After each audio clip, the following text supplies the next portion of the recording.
Assalamualaikum warahmatullahi wabarakatuh. Perkenalkan, nama saya Iqbal Maulana, Prodi BKPI kelas A. Di sini saya akan menjelaskan tentang peran kepemimpinan dalam lembaga pendidikan Islam. Salah satu bentuk kepemimpinan dalam lembaga pendidikan Islam adalah kepala sekolah. Menurut Mulyasa, kepala sekolah merupakan salah satu komponen pendidikan yang paling berperan dalam menentukan keberhasilan suatu lembaga pendidikan, karena ia merupakan pemimpin di lembaganya.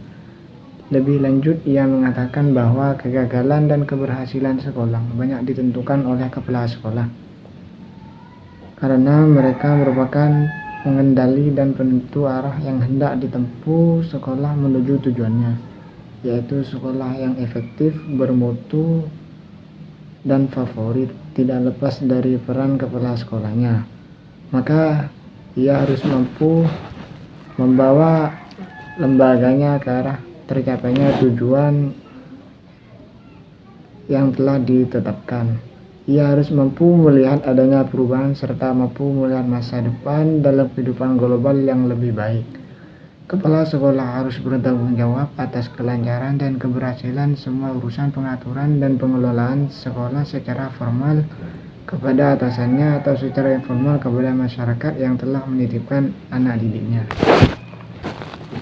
Di negara maju, kepala sekolah mendapat sebutan bermacam-macam. Ada yang menyebut guru kepala atau head teacher atau headmaster, kepala sekolah atau prinsipal, kepala sekolah yang mengajar, teaching principal, direktur, administrator, pemimpin pendidikan, educational leadership, Natsja. Sedangkan menurut Marno Trio Supriyanto, adanya kriteria yang mempersyaratkan kompetensi profesional kepala sekolah sebagai administrator. Kepala sekolah harus mampu mendayagunakan sumber yang tersedia secara optimal. Sebagai manajer, kepala sekolah harus mampu bekerja sama dengan orang lain dalam organisasi sekolah. Sebagai pemimpin pendidikan, kepala sekolah harus mampu mengkoordinasi dan menggerakkan potensi manusia untuk mewujudkan tujuan pendidikan.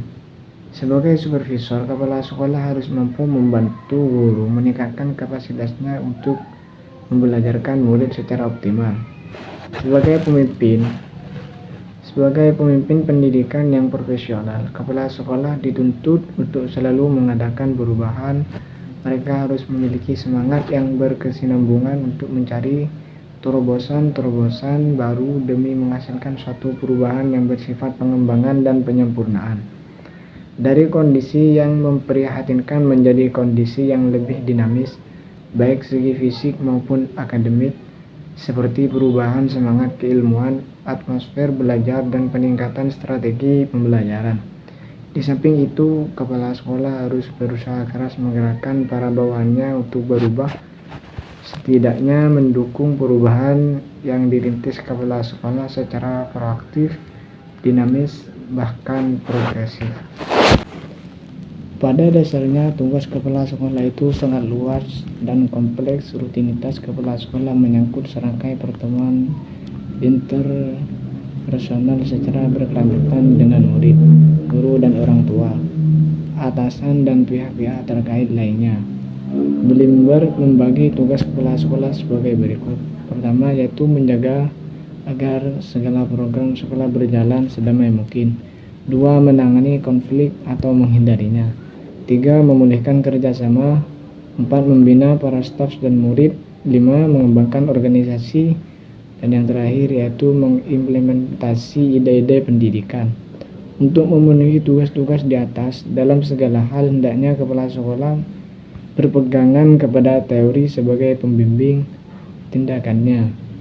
Teori ini didasarkan pada pengalamannya, karakteristik normatif masyarakat dan sekolah, serta iklim instruksional dan organisasi sekolah.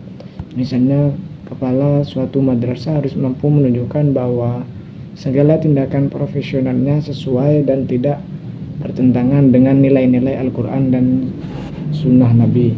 Hal itu dapat ditempuh dengan merefleksi dan mengkontribusi uswah Rasul dan para sahabat di samping mengembangkan kompetensi dan kualitas dirinya. Kualitas dan kompetensi kepala sekolah secara umum setidaknya mengacu kepada 4 hal pokok, yaitu 1. Sifat dan keterampilan kepemimpinan. 2. Kemampuan pemecahan masalah.